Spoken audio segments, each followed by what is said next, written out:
Hi everyone! Welcome back sa Pagkaing Pinoy. Magluluto tayo ngayon ng ginisang beans with giniling. Napakadali lang nito at very healthy.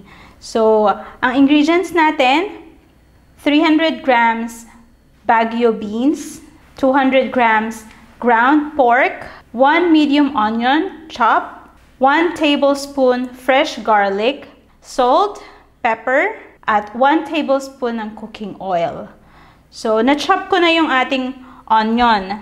Gagawin ko muna, i-chop ko yung ating Baguio beans. So, itatabi ko muna yung ibang ingredients sa gilid. Kunin ko lang yung aking chopping board. At ito yung ating Baguio beans. So, hihiwain ko siya. So, pwede nating tanggalin yung dulo. Then, hihiwain natin siya about 1/2 inch. Yan, ganito kalalaki. So, ilagay lang muna natin sa isang plate.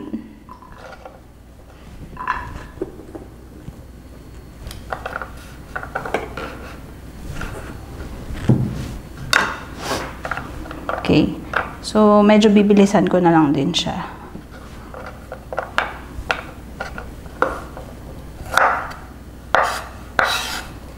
Tinatanggal ko yung medyo nasa dulo. Then, chop ko na.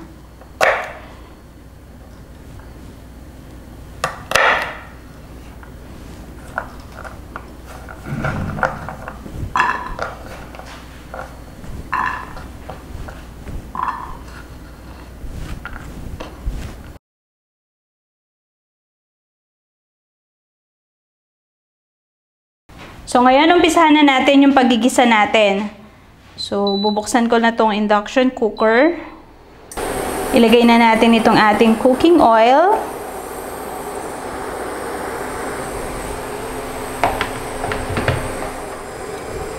Okay, so pwede na natin ilagay itong ating garlic.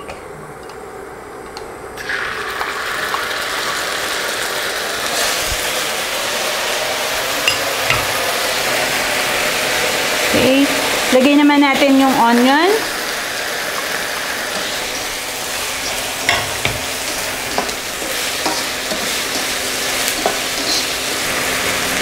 Ilagay na natin yung minced pork.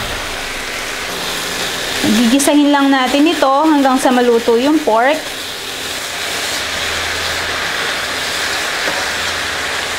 Okay, ilagay na natin yung ating beans. Baguio beans.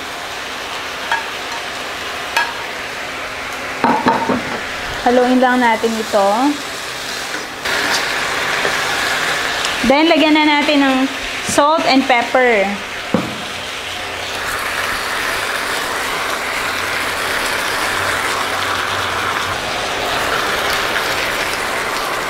Okay, so haluin lang natin ito ulit.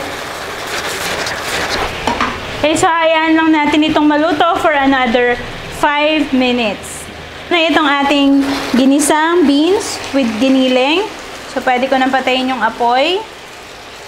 At ilalagay ko na siya sa isang serving plate or serving bowl. Yep.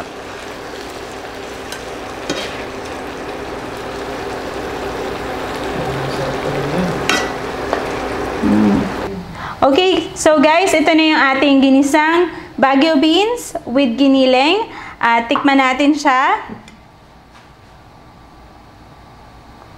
So, healthy to, masarap pa. Sarap. Tamang-tama lang yung pagkakaluto ng beans. Medyo crunchy. And malasa yung ating meat. So, I hope natuto kayo guys sa niluto natin ngayon. Thank you for watching. Please don't forget to share and subscribe to our channel kung hindi pa kayo nagsasubscribe. At huwag nyo rin kalimutan na i-visit yung aming website at www.pagkaingpinoytv.com at i-share nyo ito sa mga friends ninyo. At meron din kaming bagong channel, yung Travel Foreign. Huwag nyo kalimutang i-visit at mag-subscribe din doon. So, thank you for watching guys and see you next time. Bye!